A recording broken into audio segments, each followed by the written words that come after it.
Welcome to the podcast. If you'd be so kind, would you mind introducing yourself? Oh, my name is Peter Bagge, an American cartoonist. And how would people know you? What are you most known for? Mainly in the 90s, throughout the 90s, I did a comic book that was called Hate. And it was about this semi-autobiographical character named Buddy Bradley. And that is what I'm primarily known for. Since then, I've mainly done, although I've done some actual novels, graphic novels, fiction novels, I now mostly do nonfiction work. I was doing journalistic work using the comic format, but I've been doing a lot of biographies. So these days, for the last 10 years, I've mainly been doing biographical comics. Now, you describe yourself as an American cartoonist. In your mind, what's the delineation between a cartoonist, a comic book artist, and a comics illustrator? Or do you see any difference? Well, when I say cartoonist, I'm describing myself, I do everything. The only person these days that helps me is my wife. Does the bulk of the coloring of my comics, but I write and draw. I'm an auteur, as they say.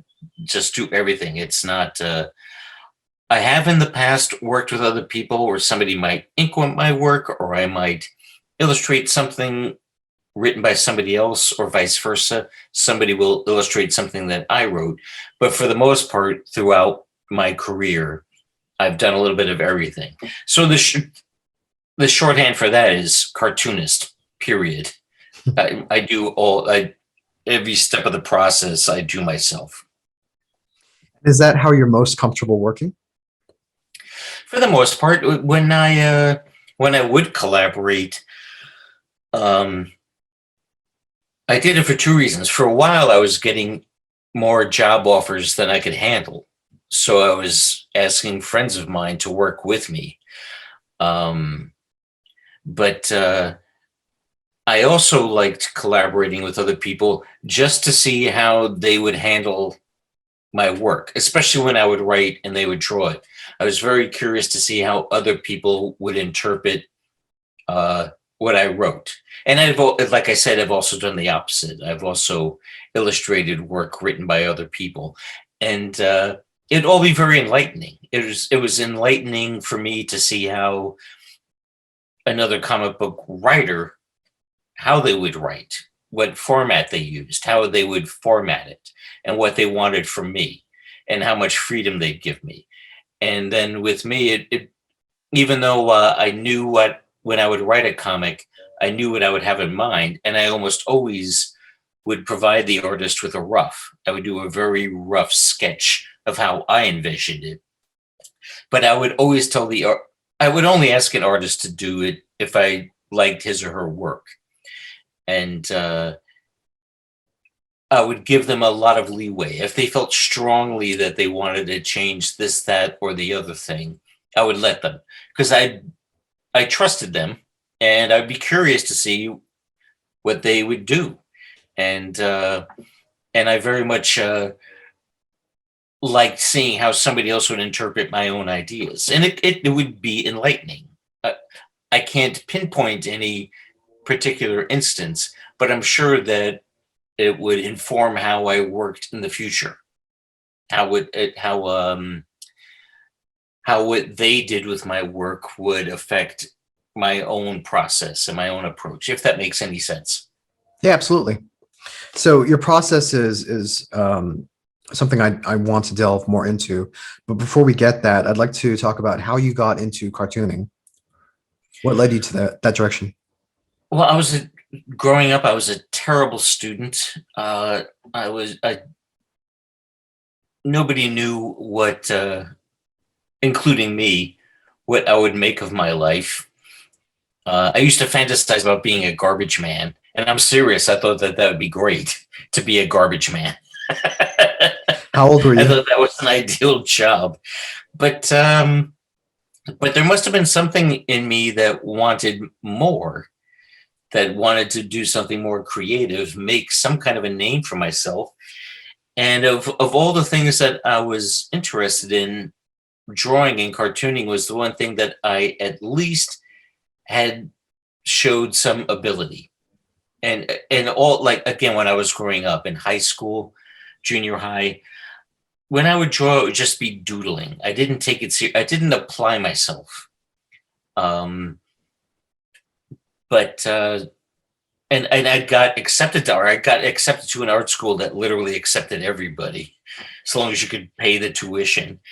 And it was while I was there at this art school, and I always liked comics. I always liked, that was my favorite kind of art form, was comic strips and comic books, especially of the humorous kind and the satirical kind, like Mad Magazine. That was always my favorite. But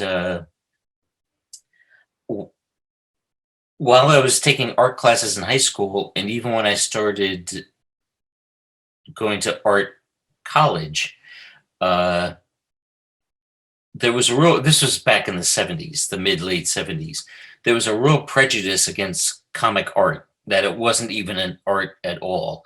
It wasn't an art form at all. It was just garbage. It was just the worst, the lowest of the low. And everybody that I knew, all the adults in my life, kept steering me away from. They were fine with me being an artist and making money that way, but not comics. Please, God, not comics. So, but what happened was, while I was in art school, I discovered underground comics, or alternative comics as they came to be called, especially the work of Robert Crumb. And what I saw Robert Crumb do is he took the format of a comic book, which normally would be Superman, Richie Rich, just stuff like that, something marketed to children, and very formulaic and full of ads for BB guns and Twinkies. But Robert Crumb took that same format, but from cover to cover, every square inch of that comic book, he drew whatever he wanted. It was all him. And he just he treated the comic book format like a painter would treat a blank canvas. And when I saw that, I thought, that's perfect. That's exactly what I want to do. I want to make comic books, but it'd be mine. It'd be all mine. It'd be my characters, my creation, my art, my stories. And of course, it was years when I first saw Robert Crumb's comic book, and to when I finally had my own comic book, that was years of practice, years of struggle. But that's how I came to where I am now. So at what point did you start making your own comics? Was it while you were still in college? Well, first of all, me and my older brother, we always did comics, and it was mainly us mimicking, like, Sunday newspaper strips. We'd make our own newspapers, but the bulk of the newspaper was the funny section. And we would and it was mainly me mimicking my brother, my older brother. But by the time I was in high school, and when I started art school, I didn't know where I would fit in. By that point, I knew that I couldn't do a daily strip. I didn't like what I was seeing in the daily newspaper section anymore. I just didn't know what to do. Like I said, then I saw underground comics, and then I started drawing like crazy. Then I felt confident about being a cartoonist. I knew what kind of cartoonist I wanted to be. I wanted to be an underground cartoonist, or as it became known later, an alternative cartoonist. And then there was no stopping me. I mean, it was what's very sad was when I first found underground comics, all of my favorite artists like Robert Crumb and Bill Griffith and Kim Deitch, Aileen Kaminsky, Diane Newman, Robert Armstrong. I don't even know if You've heard a lot of these people. I love their work so much that I just assumed they were all rich. I said, these people they must be living the life of Riley. They're so good. And then I found out the hard way that no, it's like this. They're in their field, they're the only ones who are even eking out a living, and most of the others aren't making anything. So, and then there really wasn't a market for it. There wasn't I was entering something that was leading to, at the time, no money, but it didn't stop me. I still kept forging ahead just because I knew that this is how I wanted to express myself. And so I had day jobs. I had dumb day jobs, part-time jobs. I had to come home and then draw then. And I didn't know when that would end. I didn't know when I could quit my stupid day job. Might have been never.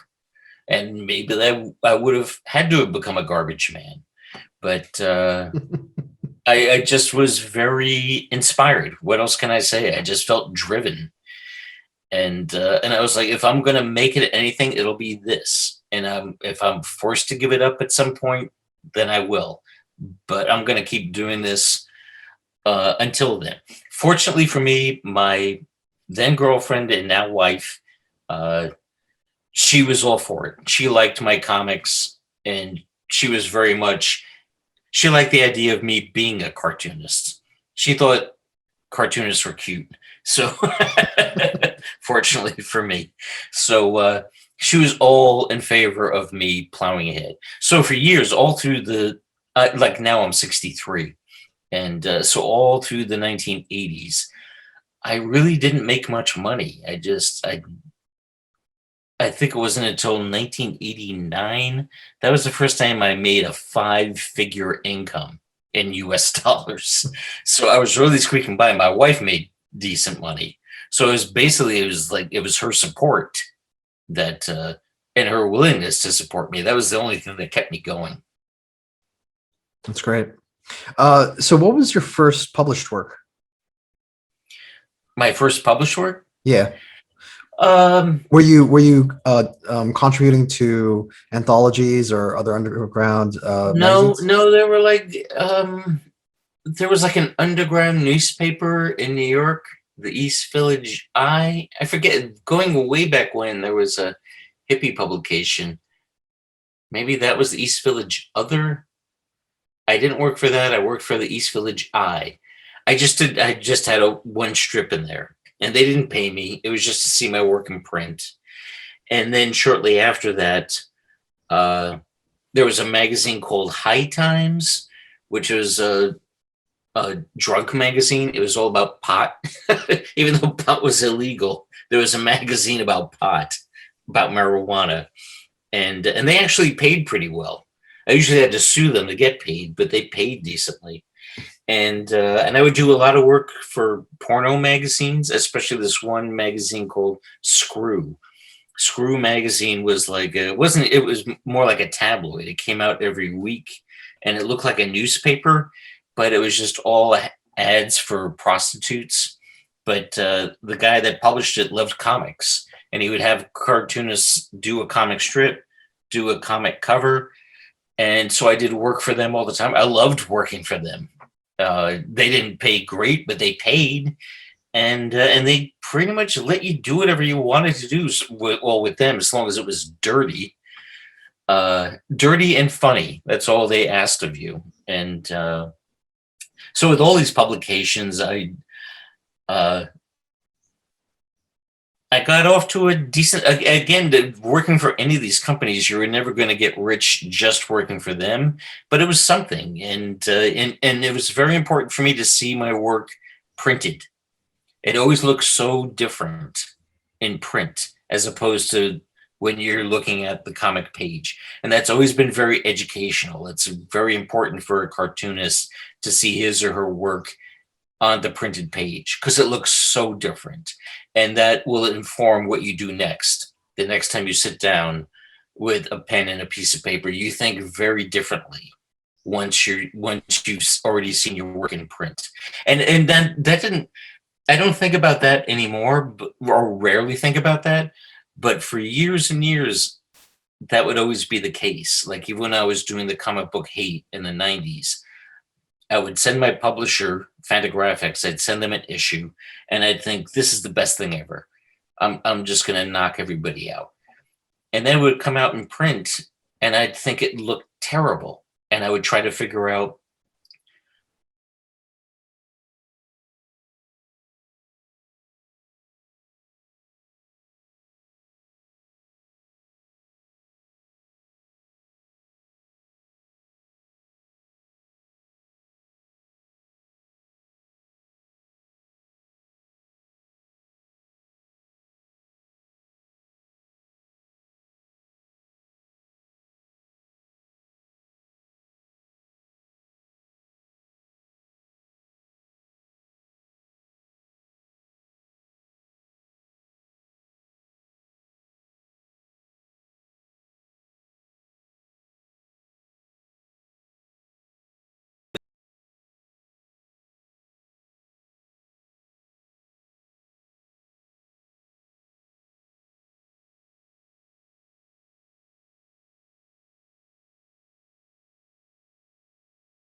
that difference between looking at a computer screen and then how that will translate on a piece of paper.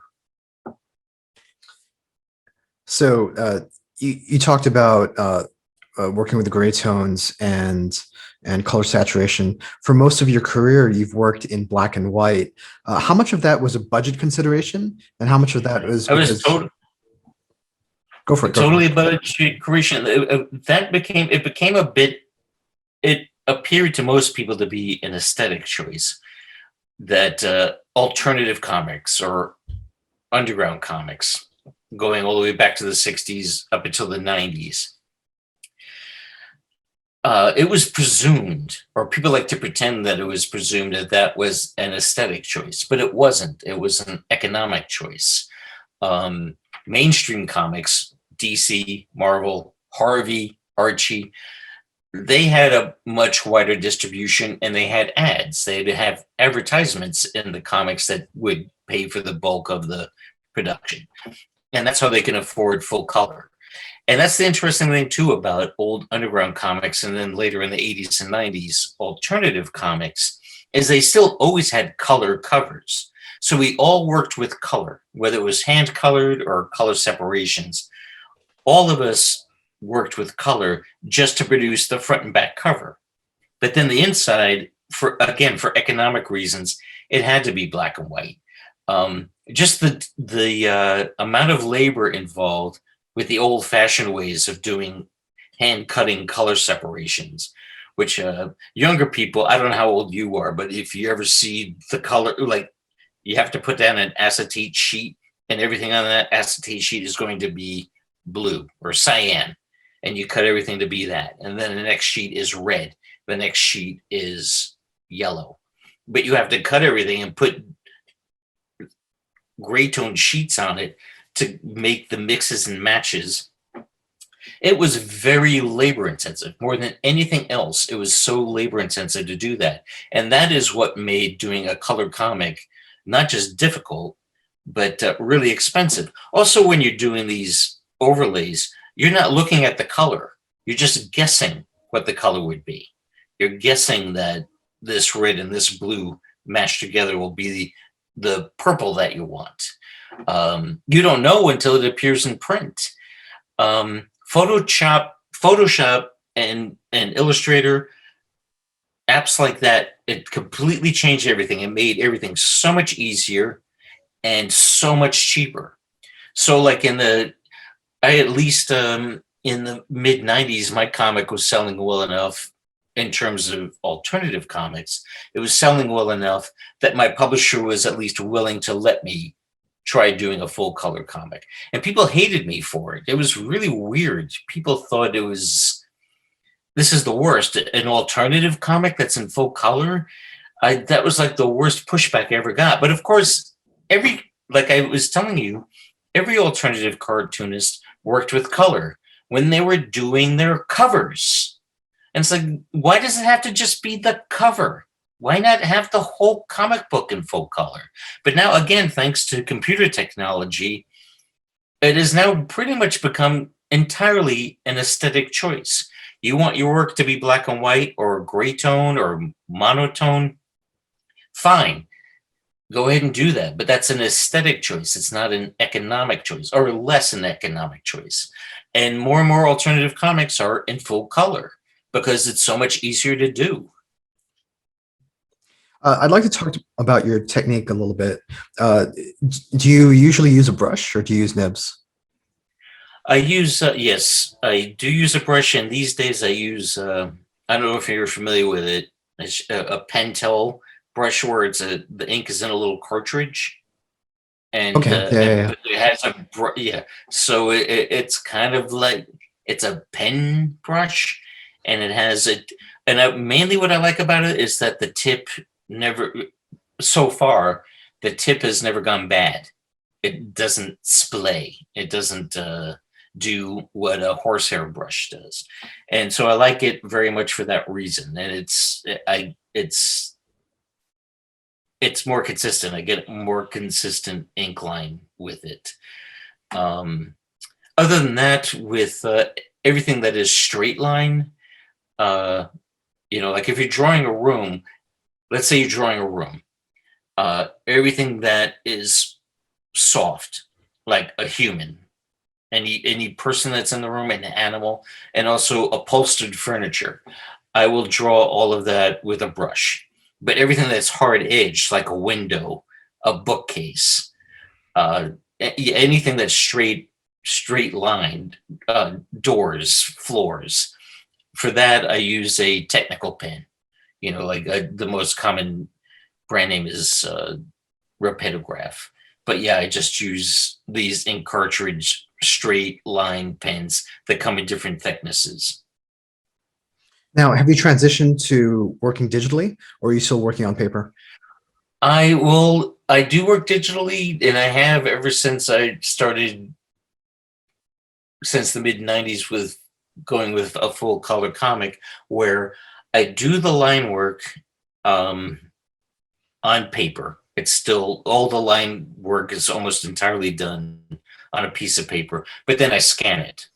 And then once I scan it, then I start coloring it. But I have to admit, I can't deny that once I scan the art, there's still flaws, and I fix it. And usually I try to fix all. Traditionally, I was always trying to, or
there's nothing to sell as far as the original art goes. Whenever I publish, whether it's for the web or for print, whenever I do any work, fans of mine know that there is a live version of that.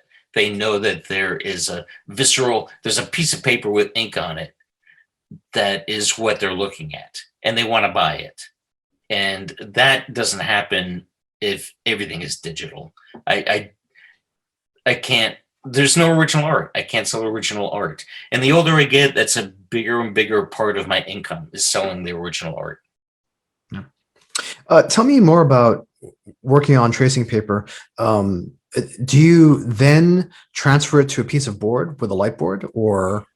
Yes. Yeah. Well, first I do a rough, like ballpoint pen on a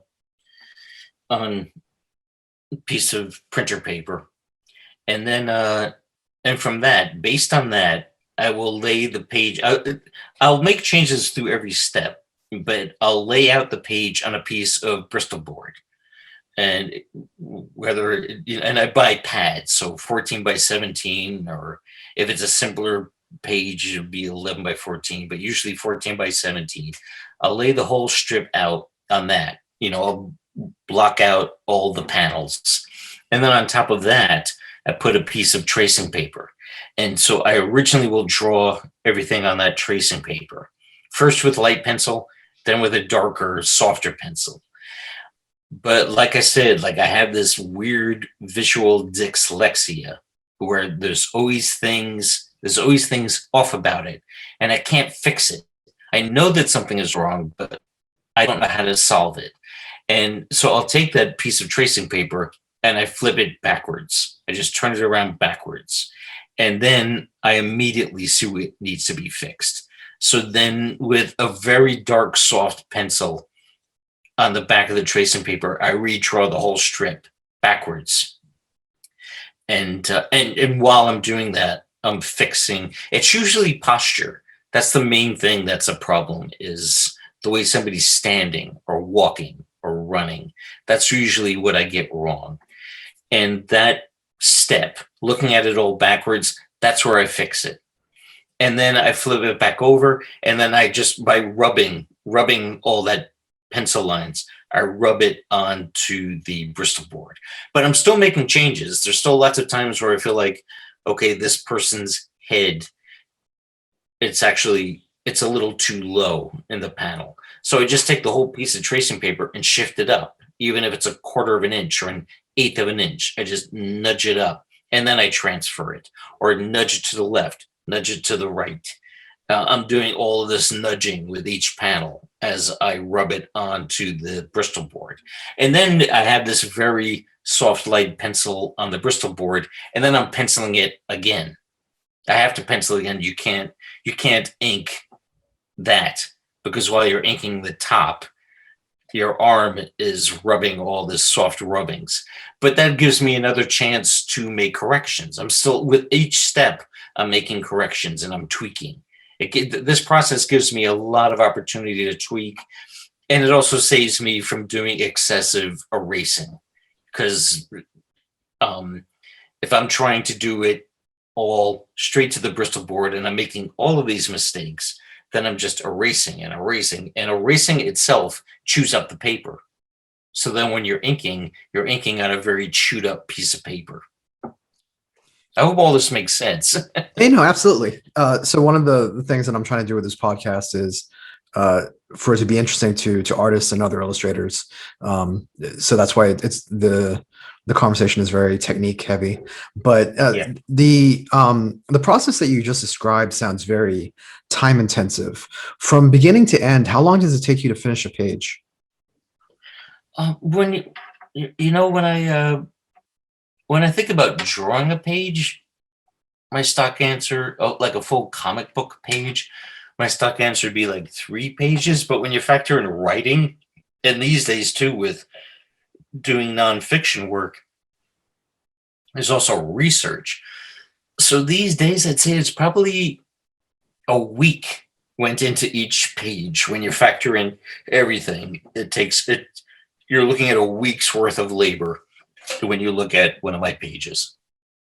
Wow. Now, when did when did you start doing neat stuff? And That how was 1984, 1985. and what was the initial uh pitch to get that published? That's a good question. I I still thought I was far away from anybody wanting to give me my own comic book. That was my dream. Uh, I was already self-publishing. Usually, in fact, always when I self-published, it was usually in collaboration with others. I had Me and my friends, we would all join forces and put out these our own self-published anthologies. Although there was problems with that because we didn't see eye to, you never see eye to eye about everything. So I probably should have just been self-publishing my own work right away, but I always did it in collaboration with others. But I'd say it was like 1983, and very unexpectedly, Robert Crumb asked me if I would want to help him with an anthology that he had called Weirdo.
I was jumping ahead big time when they said that, but they meant it. I thought they were joking, but that's what led to neat stuff. Now, over the course of Neat Stuff, readers can see you develop your style. Uh, when did you arrive at a style that you were comfortable with, or that you felt was true to what you wanted to do? Oh, jeez. Well, the short answer to that is never. I'm still always frustrated with my drawing, but I would say and with neat stuff, I was working with a lot of different characters. It was like a one man anthology, and I used all these. I was writing stories about all these different characters, so I would try to approach drawing them differently. I would format it differently. I'd use different tools, but I wanted to give each character or set of characters uh,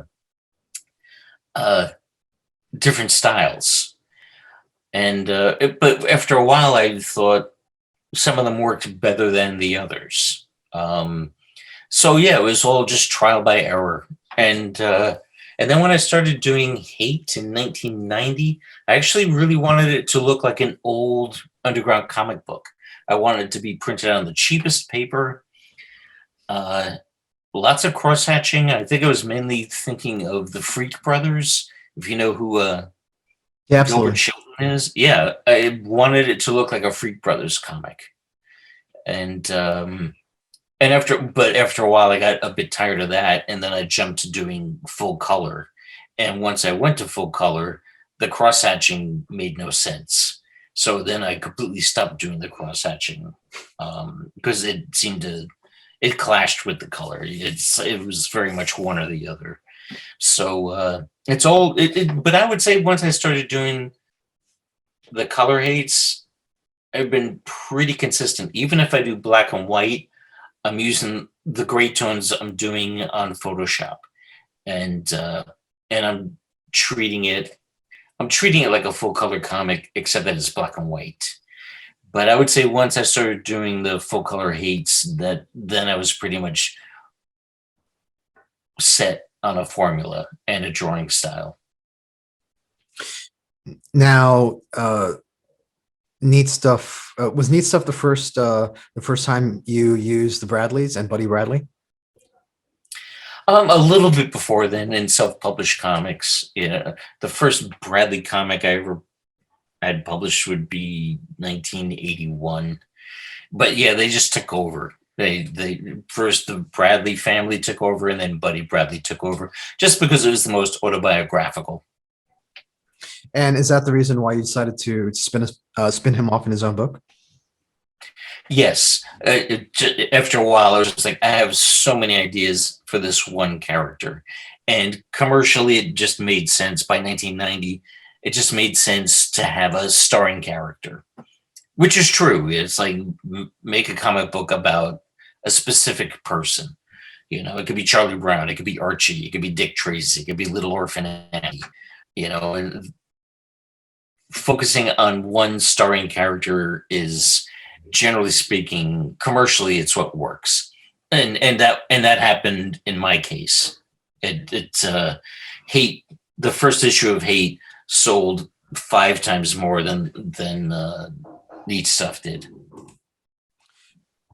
Now, was that easier to just focus on one character and one setting than it was to do these multiple settings that you were doing in Neat Stuff? Yes, yes. Well, and it was, and for two reasons. One is because I was inspired. I had a lot of ideas for this character, especially since he was semi autobiographical. You know, I was more or less writing about myself, or a much younger version of myself. But and also it helped that the audience responded. I had this hunch. I had this hunch that this would do well. People would like it. And that hunch proved to be correct. It was commercially successful. So it was a win-win. So, as you mentioned, around the time that you started doing Hate, um, independent and underground comics started being referred to as alternative comics. And coincidentally, you also had alternative music springing up as well as alternative comedy. And there's been an effort to um, uh, somehow conflate what you're doing with Hate with what was happening musically in Seattle at the time. Do you want to say anything about that? Well, yeah, there was a very much both me and a lot of my cartooning peers, we would do a lot of record covers for these alternative labels. So there was very much of a tie-in, and a lot of it where our alternative comics would sell. Usually, where we sold the best was in these alternative record stores. We sold way more comics in these indie independent record stores than we did in comic shops. Most regular comic shops wanted nothing to do with comics like mine. They liked superheroes. They were idiots and they liked superheroes. And they didn't understand our comics. They hated our comics. So we did much better being sold through record stores, these indie record stores. So the indie record stores became this one-stop shop for anybody who wanted something different. If you were looking for something different, it didn't matter what kind of music, art, movies, you'd usually find it in these indie places.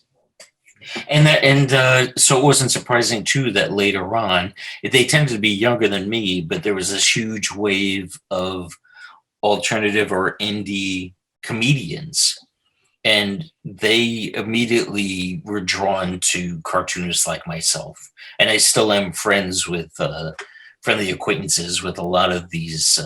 They're not young anymore, but all of these at the time young, different, up and coming comedians. So, as much as Buddy Bradley and the cast of Hate is kind of associated with the grunge movement and what was happening in Seattle at the time, one of the things that strikes me about Hate is there's a timeless quality to it where certain aspects of it I feel are resonant today with people I know who are music nerds or music collectors. Uh, like those are archetypes in a sense that I don't know if they're tied to any specific era. It feels like Yeah. Over the past 40 years, you've always had these kind of characters. Yeah. Yeah, no, it's people really don't change. Technology changes. That's the biggest change. And technology has an effect on how we interact, but people are still the same. We still all need to eat shit and fuck to be to sound. I don't mean to be that crude, but it's true. It's like at the base, it's like that's still the truth. And so in that sense, there's no reason why that somebody wouldn't relate to, like, for example, if you're if you're a straight white guy in his 20s or just a straight guy in his 20s, why wouldn't you relate to Buddy Bradley? Because that's you, and it hasn't changed that much. I mean, just one example that I saw recently, when Buddy and another character are going through records. I mean, first of all, vinyl records. I mean, in the past 10, 15 years, there's been a resurgence in popularity of vinyl, and kind of a condescension towards CDs, which I found to be particularly funny just because it feels like, everything goes in these like 15-year cycles. Right. Yeah. Yeah. Nostalgia is always 15 years. But also, like, I could take any of those characters, and I don't know necessarily what they would have been working as back then, but like nowadays, like I feel like my friends who are working as web developers or something in that field would very much be like a Buddy Bradley now, kind of disaffected and a lot of like intelligence that they don't know how to use in a productive way. Right. Right. They're not. Buddy Bradley wasn't overtly intelligent.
So I stopped after 10 years of doing Hate Annual.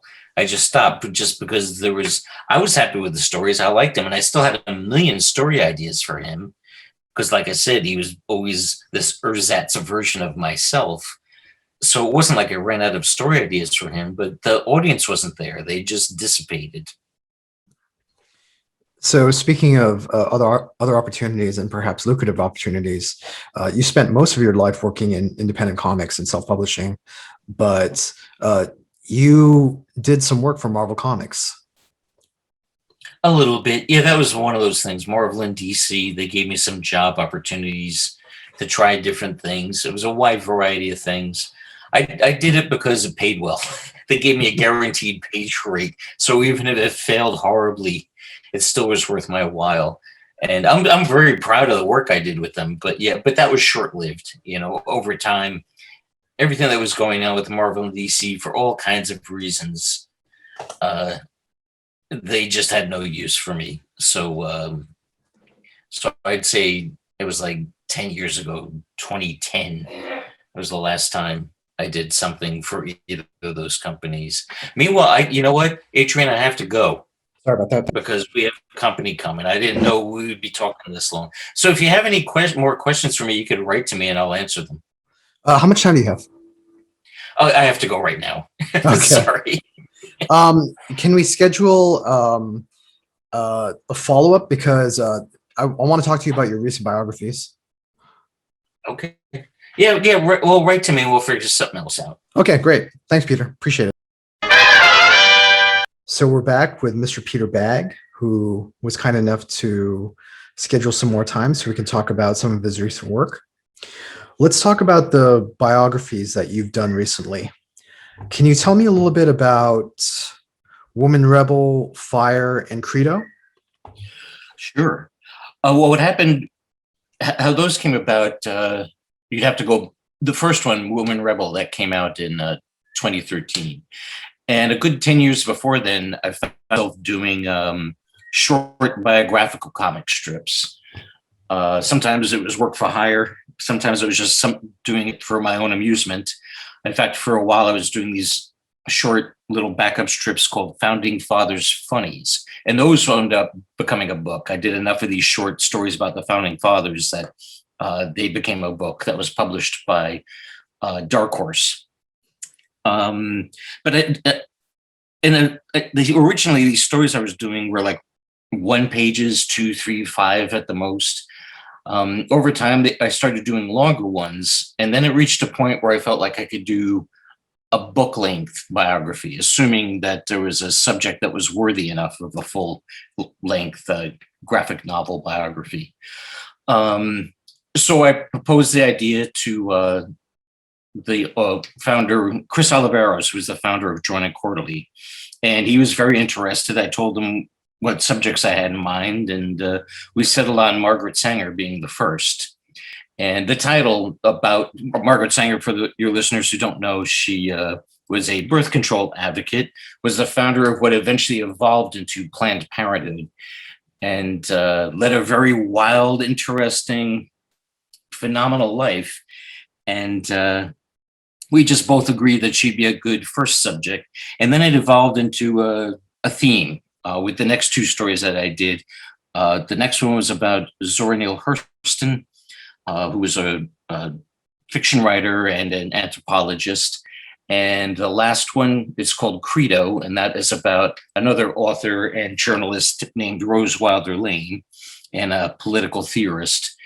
All 3 of those women were contemporaries of each other. And I would say their most active and most creative years were the years between the 2 world wars. And for very complex reasons, I just became very interested not only with that era, but also women who were very active in that time period. Now, can you expand on that? Why that time period?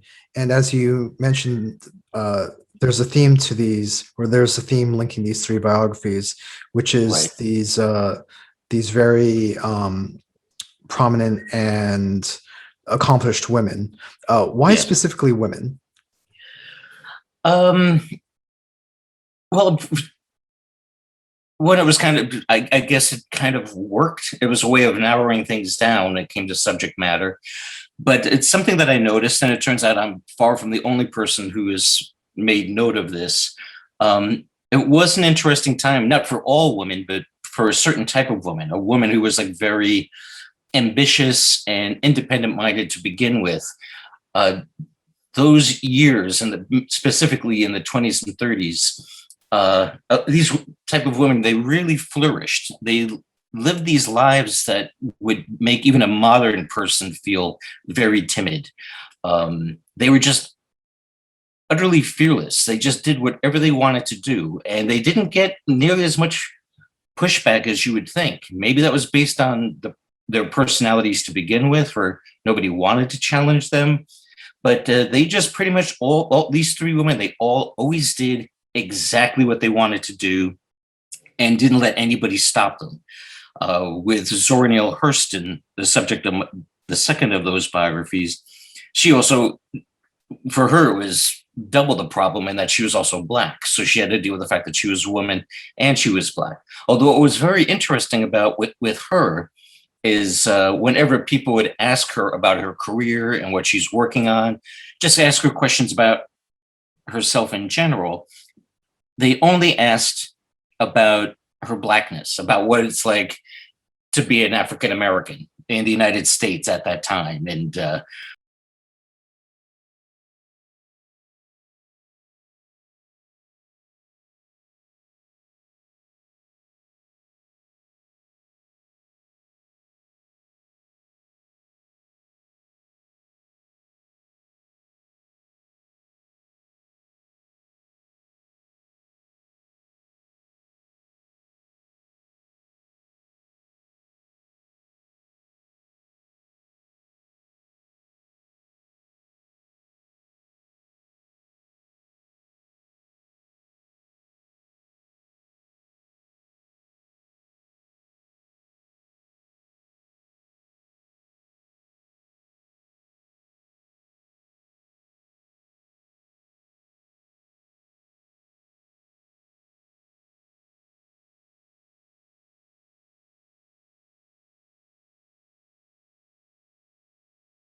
found her really fascinating. I feel like she's done, in that sense, she's done more for people's individual freedom and liberty than anybody else I could think of. That might sound hyperbolic, but I don't think it is. So when we spoke last, we talked about your process, and you mentioned that a good deal of the time commitment uh, in your process is actually doing research. Now, specifically for these biographies, can you tell me what form the research takes? Is a lot of it reading other biographies? Is a lot of it doing photo research? Uh, yes, yes to both questions. Most of it is just reading. Well, first of all three of these women that I did these full length books about, they were all authors. Of course, Sanger didn't write fiction, but she wrote a lot of books and she edited a lot of publications. In fact, the name of the book, Woman Rebel, that comes from, was sort of, I guess you could call it a fanzine. Her very first publication, something that she printed up herself, was called Woman Rebel. And it was the same actually with all three titles, with Zora Hurston, she and some other artist friends, they put out one issue. They were hoping to be more issues, but they put out one issue of an arts magazine called Fire. And so I took the name from that. And the same with Rose Wilder Lane. She wrote a story for the Saturday Evening Post, arguing in favor of, or pointing out how the country was losing its liberties and what that would mean in the long run. And it originally was called Give Me Liberty, but somebody published it under the title Credo. There was a little pamphlet that was very often handed out for free called Credo. And so that's where I got the name from that. So the titles of all three books are based on little self-published things that all three women made. But to get back to the original question, there was a lot to read. Especially with Sanger, there's a lot of biographical material about her. So I read at least all like the more legitimate, for reasons that you may be aware of. There's some people who, for various reasons, really detest her, and they're very invested in demonizing her. So there's a handful of biographies that were just beyond the pale in the way they tried to literally make her out to be the devil. But there were a lot of other really solid and solidly researched biographies of her. And I tried to read everything I could get my hands on that she wrote herself, and then just scouring the internet looking for photo images. With Sanger, there was a lot to choose from. With the others, quite a bit less when it came to actual imagery that I could reference. But with all three books, what was very frustrating is I would like not be able to find photographs of them from a certain era, or even more specifically, a photograph of people in their lives, ex-boyfriends, editors, cohorts. But then the book would come out, and then after the books would come out, then all of a sudden I'd come across photographs of people that I was unable to find while I was working on it. So, besides the actual subjects of the biographies, there are people in the lives of these women, husbands, children, Right. parents, who also who may not have had photo reference for you to draw upon. Uh, did you come across that situation? And if so, how did you solve that problem? I would, fortunately, this was usually not the case. It's only with each book, there was only a handful of times where I just simply had to guess what the person looked like. And it usually wasn't somebody that was all that important. Um, Also, over time, like, especially if it would become public that I was working on these particular subjects, and this was especially true with the last one with Rose Wilder Lane. Once people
dyeing her hair blonde.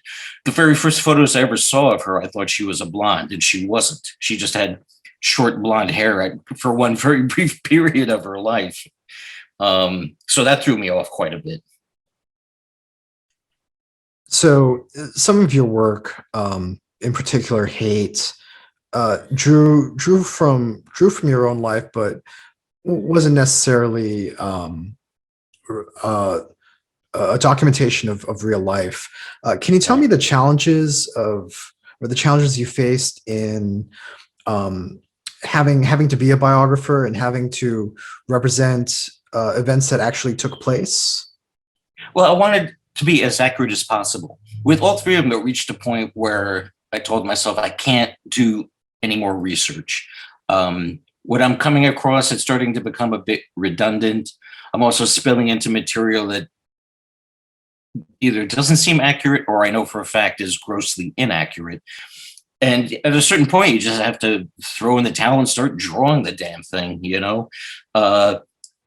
I don't think I got anything too wrong. There was one, I remember with the Margaret Sanger story, Woman Rebel, there was one thing I said in passing that another one of the biographers, after the book came out, she took exception to it.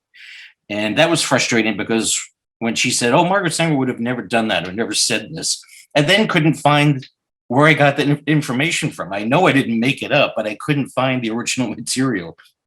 So in the second edition of the book, I addressed that, just saying, maybe she didn't say this, I don't know. But nobody has called me on anything with the other books.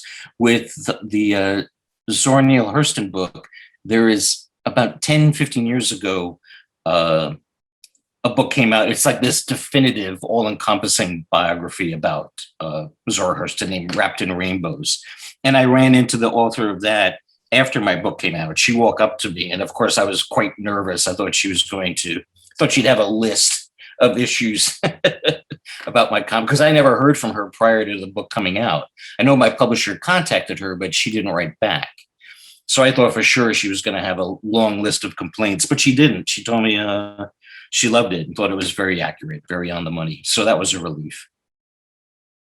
Now, were there any limitations working in the medium of comics, as far as trying to tell the story, the life story, which encompasses decades? No. In fact, I think comics, the art form of comics, of sequential illustration, I think it lends itself extremely well to doing biographical work. I think it's a much better way, I'm prejudiced, but in my opinion, I think it's a much better way to capture the essence of a historical figure than straight text. You know, it's because I'm a very visual person. It's part of why I am a cartoonist as opposed to just a straight author or journalist. And whenever I read anything, I'm always visualizing. I'm always picturing it. And with all three, it's part of how I settled on these three women. There were other women. I had like a list, maybe 10 names of possible subjects. But with these three women, there were always certain points in their lives, certain events in their lives that I would immediately see while I was reading about it, immediately picture it as a comic strip. And as you could tell with all three books too, I told them as vignettes. Each page, or maybe occasionally 2 pages, is a standalone scene. And I broke down all three that way. I guess when I started out, I had no choice but to just do short strips in order to get published. And I still tend to think that way. Even with Hate and graphic novels, I still tended to think as one page as one scene. And maybe occasionally a scene would take up 2 or 3 pages, but usually each page served as its own little scene, its own little vignette. And I did the same with all of these biographical stories. So in our last conversation, we spoke a little bit about your transition from working in black and white to working in color. All three of these books are in color, but are limited to a specific time period. Did that affect your approach to color? Did that affect how you wanted these books to look? No, well, that was an actual problem in that, like with the example of Margaret Sanger, I couldn't find, and I suppose that's because there wasn't one single color photograph of her. And she loved being photographed. There was even in her old age, I came across hundreds of photographs of her, but none of them was in color. So I had to get with her hair color. I had to guess what the hair color was. I read auburn, which could be like a I treated it as like a very deep red. And I figured it must have had some red in it because the rest of her family were all carrot tops. So just to make her look related to her own family, I gave it some red. But still, that was a bit of a guess. Auburn usually just means a very rich, dark brown. With Zora Hurston, again, I only found one color photograph of her, just one. So that was very frustrating, just guessing their colorization. Otherwise, I had to rely on just the way they describe themselves or the way other people describe them. And the same with their clothing. I could see through this research, through photo research, I could see what the cut of their clothes or what kind of styles they were wearing, but I really had no idea what color it was. But then it'd be helpful too. Like I read that, for example, Hurston had a very colorful palette. She loved to mix and match and wore all kinds of colors. And I also had read that from a certain point, like at some halfway point in Margaret Sanger's life, she settled on the color red. So I just kind of made that after a while, or maybe right from the beginning, I made that her signature color, which is something else I tried to think about with all three women is I would pick a color to make whatever they were wearing, no matter what the time period was, to lean towards that color. That way the reader, their eyeballs, it would keep registering that that's the main character. Even though on one page she's only 20 years old, on another page she's 70 years old, I tried to stick with mainly dressing them in a specific color just to tell the reader that's who that is. That's her. With Hurston, I made it yellow. I dressed her in yellow a lot. So you mentioned that you heard from other biographers after the books were published. But what about the descendants of Margaret Sanger, Zora Neale Hurston, or Rose Wilder Lane? Did you hear from any of their families? No, I just missed meeting one of Margaret Sanger's granddaughters. She was at a comic convention and she actually showed up to meet me, but I had to catch a plane and she showed up at the very tail end of the show. But she bought a copy of Women Rebel and had no complaints. So I guess that's a good sign. The other two women, Rose Wilder Lane and Zora Neale Hurston, they didn't have any children. They had no surviving biological children. So I guess I had nothing to worry about in that regard. And the same with like Sanger's family. They've got much bigger fish to fry with, they're all to some degree involved with Planned Parenthood. And that is such a lightning rod of controversy that even if they did have a problem with my book, at least my book was positive. It was flattering. I didn't portray her as a saint. But as I've said before, there were so many people who are not just attempting to demonize her, but succeeding in destroying her reputation that the least of their concerns is a flattering graphic novel done about her. They probably wish, at this point, I'm sure they wish more people read about it. With Rose Wilder Lane, she's best known, even though she was a very successful author in her own right during her lifetime, now she's by far best known as the daughter of the Little House on the Prairie author, Laura Ingalls Wilder. And she became a target, of people who removed Laura Ingalls Wilder's name from it was an award, a library award. They give it out every year, and they took her name off of it because somebody accused her. And I couldn't disagree more. There was nothing wrong, even for a person of her lifetime. There was nothing remotely racist about Laura Ingalls Wilder, but somebody decided that she was, and they took her name off of this award. What's interesting about that is a lot of Laura Ingalls Wilder fans, for diehard fans, a lot of them have a problem with the daughter because the mother and the daughter, they argued a lot. And there's always been a issue about, like, now everybody agrees that Rose Wilder Lane had a hand in writing those Little House books, but people still argue about how much. And Laura Ingalls Wilder, her fans are very protective of her. I really thought that they were going to come after me because mine was from the perspective of the daughter, and I was a bit more sympathetic towards the daughter than I was to Wilder. But by the time the book came out, the whatever you want to call them, the social justice warriors, the woke crowd, they were already waging war on Laura Ingalls Wilder. So once again, I was like the least, to any Wilder fan, my book was like the least of their problems. And I didn't hear one bad thing from any of them. Just one, I have to say, and it actually was a librarian, an older librarian. I was doing a signing and she was there. And I said, would you like a copy? And it was at a librarian's meetings, and the books were for free. She could have had the comic for free. But this older librarian, she goes, no, I do not want that book. And I said, why not?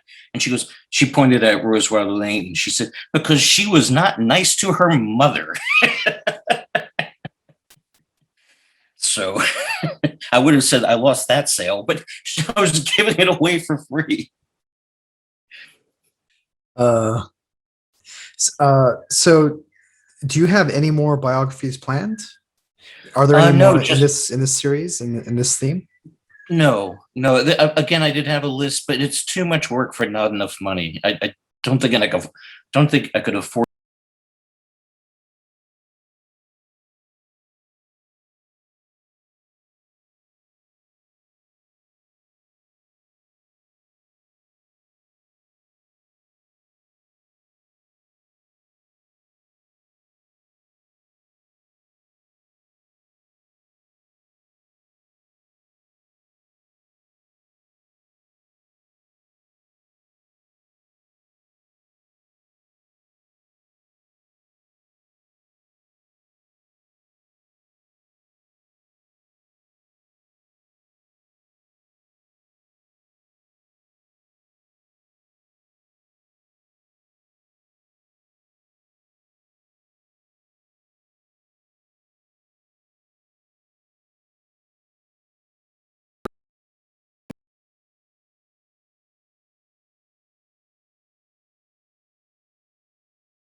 The response to it has been very positive. I won an award for it. First time I've been nominated previously to 7 Eisner Awards, and this is the first time I've won.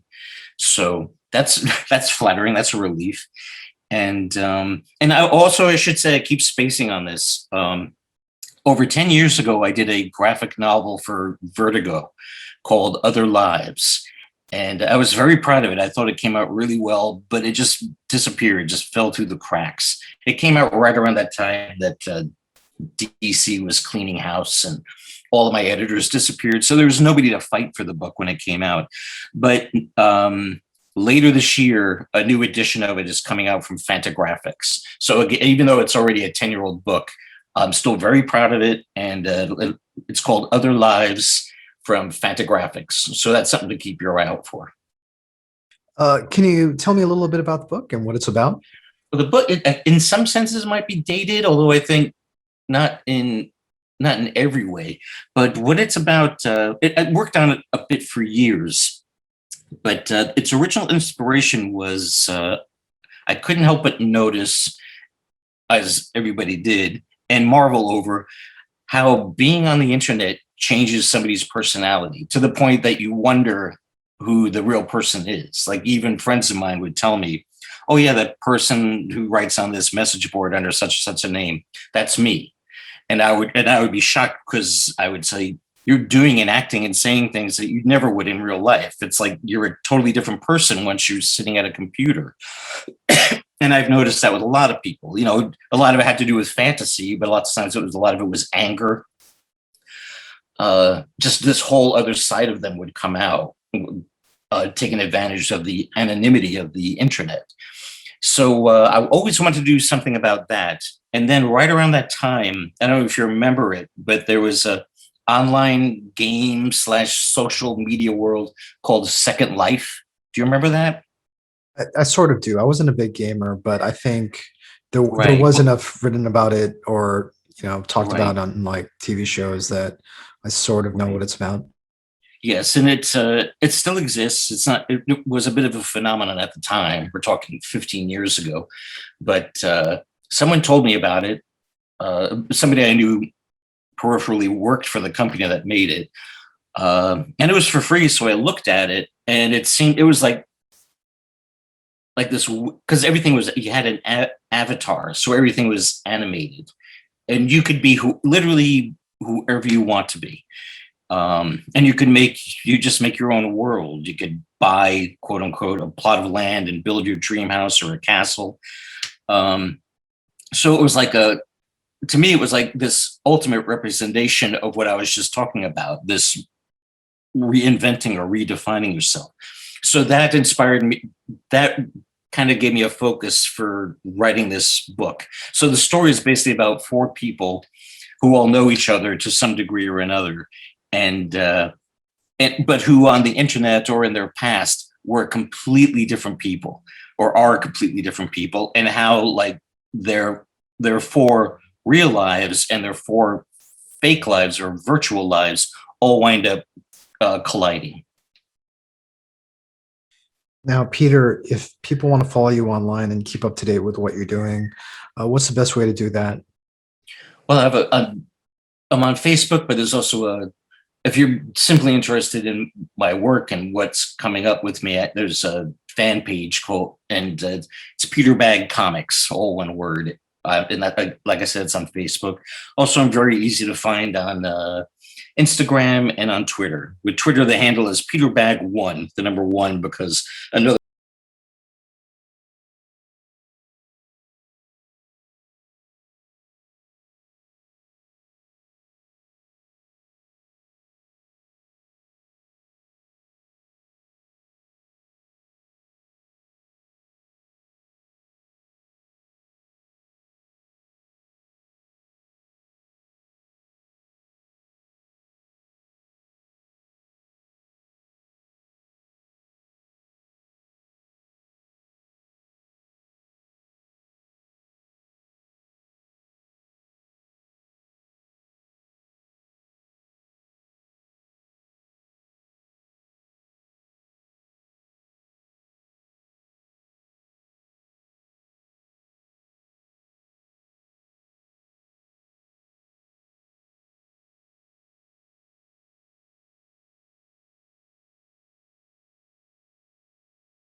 That's it. Cool. Just Please- other than thanks a lot for your interest. Thanks so much, Peter. Sure. All right. Take care.